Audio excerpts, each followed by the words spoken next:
आप सुन रहे हैं सेगविसमन यूट्यूब चैनल पर हमारा खास विश्लेषण, जहां हम जटिल मुद्दों को आसान भाषा में समझने का प्रयास करते हैं और आपके सोचने के नजरिए को नया आयाम देते हैं। तो चलिए शुरू करते हैं आज का विश्लेषण।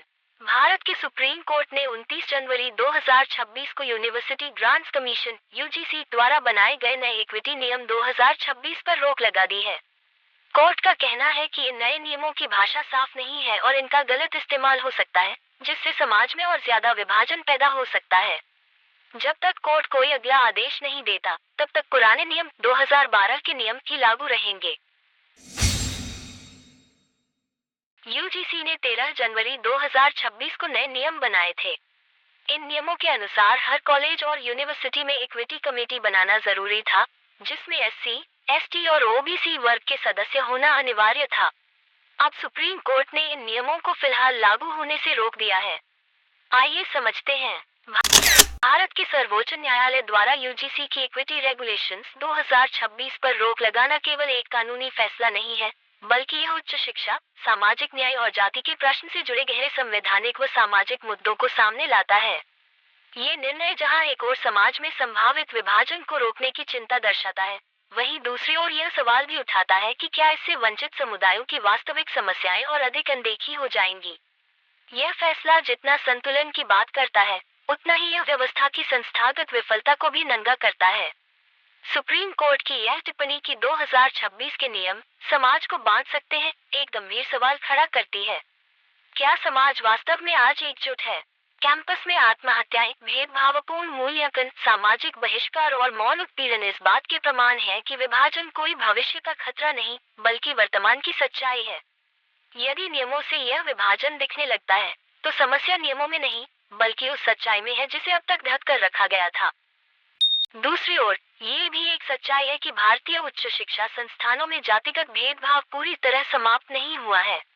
रोहित वेमुला और पायल तडवी जैसे मामलों ने ये दिखाया कि संस्थागत असंवेदनशीलता किस हद तक जानलेवा हो सकती है।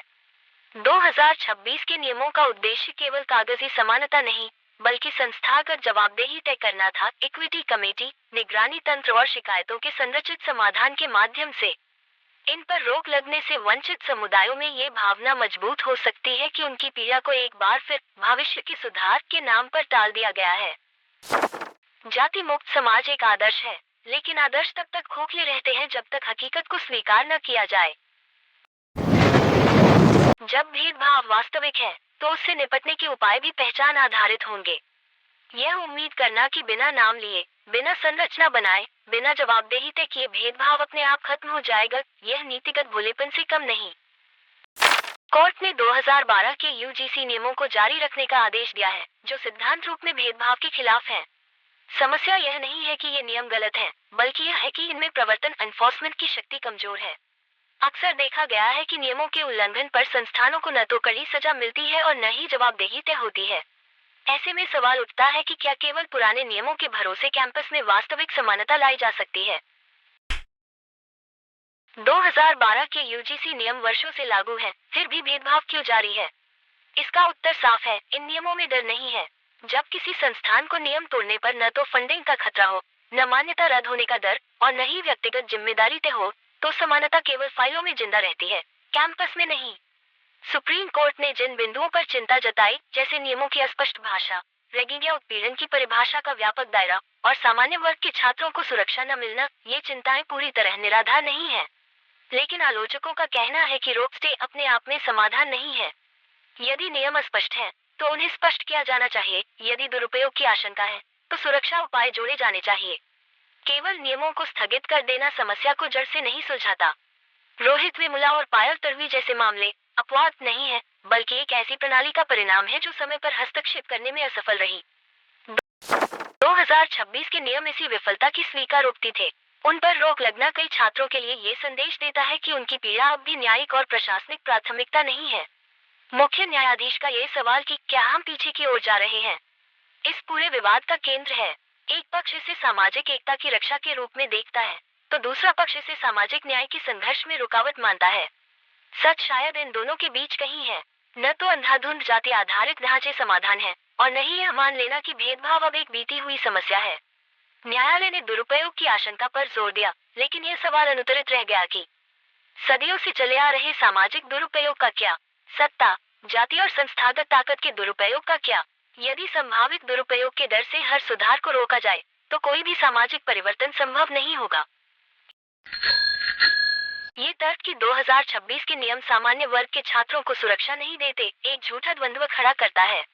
समानता का अर्थ किसी से अधिकार छीनना नहीं, बल्कि उन लोगों को अतिरिक्त सुरक्षा देना है जो ऐतिहासिक रूप से असमान स्थिति में रहे हैं। इसे विभाजन कहना सामाजिक न्याय की बुनियादी समझ से ही इनकार करना है। भारत के सर्वोच्च न्यायालय द्वारा यूजीसी की इक्विटी रेगुलेशंस 2026 पर रोक लगाना एक ऐसा फैसला है जो एक साथ कई असहज सवाल खड़े करता है। यह आदेश केवल कानूनी तकनीकीताओं तक सीमित नहीं है, बल्कि यह भारतीय उच्च शिक्षा प्रणाली में व्याप्त जातिगत असमानताओं, सुधार की राजनीतिक इच्छा शक्ति और सामाजिक एकता की हमारी समझ को भी चुनौती देता है। न्यायालय की मुख्य चिंता यह है कि यदि 2026 के नियमों का दुरुपयोग हुआ, तो वे समाज को बांट सकते हैं और उनका बहुत खतरनाक प्रभाव पड़ सकता है। यह आशंका पूरी तरह निराधार नहीं है। अस्पष्ट परिभाषाएं, व्यापक अधिकार और अपर्याप्त सुरक्षा उपाय किसी भी कानून को दमन का औजार बना सकते हैं। लेकिन इससे बड़ा प्रश्न यह है कि क्या दुरुपयोग की संभावना को आधार बनाकर सुधार की आवश्यकता को स्थगित कर देना न्याय संगत है।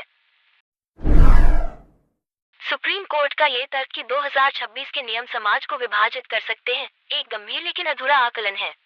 वास्तविकता यह है कि भारतीय समाज और विशेष रूप से शैक्षणिक संस्थान पहले से ही जातिगत आधार पर विभाजित हैं। आत्महत्याएं, सामाजिक बहिष्कार, भेदभावपूर्ण मूल्यांकन और संस्थागत चुप्पी इस विभाजन के प्रमाण हैं। प्रश्न यह नहीं है कि नियम विभाजन पैदा करेंगे या नहीं, बल्कि यह है कि क्या नियम उस विभाजन को उजागर कर उसे दूर करने का साहस रखते हैं या नहीं। समस्या को नाम देने से समस्या पैदा नहीं होती, समस्या पहले से मौजूद होती है। जाति मुक्त समाज की कल्पना तब तक अधूरी है जब तक जाति आधारित असमानता मौजूद है। इतिहास और समाज विज्ञान दोनों ये बताते हैं कि असमानता को अनदेखा करके समानता हासिल नहीं की जा सकती। जब समस्या जाति आधारित है, तो समाधान भी उस सच्चाई को स्वीकार किए बिना संभव नहीं। सुप्रीम कोर्ट ने नियमों के दुरुपयोग की आशंका को प्रमुख आधार बनाया, लेकिन ये तर्क अपने आप में एक खतरनाक मिसाल स्थापित करता है। यदि संभावित दुरुपयोग के डर से कानून बनाए ही न जाए तो घरेलू हिंसा कानून, यौन उत्पीड़न विरोधी कानून, सब पर भी यही तर्क लागू किया जा सकता है। समाधान कानून को रोकना नहीं, बल्कि सुरक्षा उपाय, स्पष्ट परिभाषाएं और जवाबदेही तंत्र जोड़ना है। ये तर्क कि 2026 के नियम सामान्य वर्ग के छात्रों को संरक्षण नहीं देते, एक भ्रम पैदा करने वाला कथन है। समानता का अर्थ सभी को समान परिस्थिति में देखना नहीं, बल्कि असमान परिस्थितियों में फंसे लोगों को अतिरिक्त संरक्षण देना है। संविधान का अनुच्छेद 15(4) और 15(5) इसी सिद्धांत पर आधारित है। इसे विभाजन कहना सकारात्मक भेदभाव, अफर्मेटिव एक्शन की संवैधानिक अवधारणा को ही नकारना है। न्यायालय के तर्क व्यक्तिगत दुरुपयोग की आशंका पर केंद्रित है, लेकिन संस्थागत शक्ति के दुरुपयोग पर लगभग मौन है। जब शिकायतकर्ता छात्र होता है और सामने पूरा प्रशासन, फैकल्टी और व्यवस्था, तो असली असंतुलन कहाँ है, ये स्पष्ट है। नए नियम इस असंतुलन को कुछ हद तक ठीक करने का प्रयास थे। यदि आने वाली सुनवाई में इन तर्कों पर पुनर्विचार नहीं हुआ और नियमों को बेहतर बनाकर लागू नहीं किया गया, तो ये रोक न्यायिक विवेक से अधिक संस्थागत असहजता का प्रतीक बनकर रह जाएगी। समानता का रास्ता जोखिम से भरा होता है, लेकिन उससे भागना इतिहास में कभी भी न्याय का विकल्प नहीं रहा। सुप्रीम कोर्ट ने आदेश दिया है कि 19 मार्च 2026 इस तारीख तक केंद्र सरकार और यूजीसी को अपनी पूरी प्रतिक्रिया रिप्लाई दाखिल करनी होगी। उसी के बाद कोर्ट तय करेगा कि 2026 के इक्विटी रेगुलेशंस में संशोधन होगा, रोक जारी रहेगी या नियमों को किसी बदले हुए रूप में लागू किया जाएगा। यानी 19 मार्च 2026 इस पूरे मामले के लिए काफी निर्णायक मानी जा रही है।